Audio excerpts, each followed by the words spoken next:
Allongé au détour d'un chemin, le corps d'une femme, un corps figuratif qu'il faut savoir imaginer, un prétexte pour travailler les formes dans l'espace. Né d'un père architecte, Jean-Paul Moscovino se passionne très vite pour les volumes, les matériaux. C'est dans les années 70 qu'il commence à s'intéresser à l'opposition entre le plein et le vide. Une notion avec laquelle l'artiste se plaît à jouer en créant des sculptures métalliques, suggestion de posture féminine. L'anatomie est interprétée de façon très libre.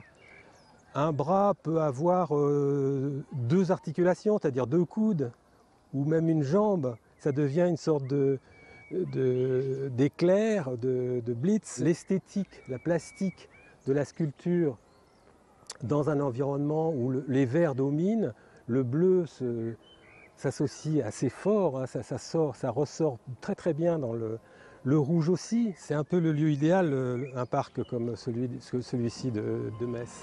Le bleu, le rouge, deux couleurs placées à l'exact opposé du spectre lumineux. Dans un espace naturel, les sculptures prennent tout leur sens et viennent illuminer les jardins. Peut-être surprenant au premier abord, les pièces de l'artiste se fondent rapidement dans le décor.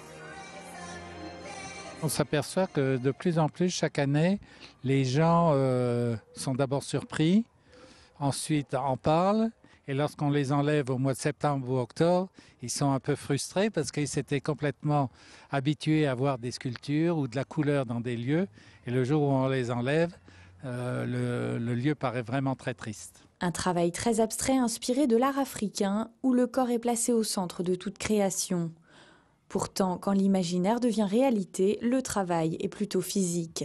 La plaque de métal est peinte puis taillée à plat. Les pièces sont alors pliées puis fixées avant le montage final. Dans leur tenue colorée, ces étranges femmes ont pris la pose hier dans les espaces verts du jardin botanique. Une exposition qui invite à l'imagination, à découvrir jusqu'au 15 septembre.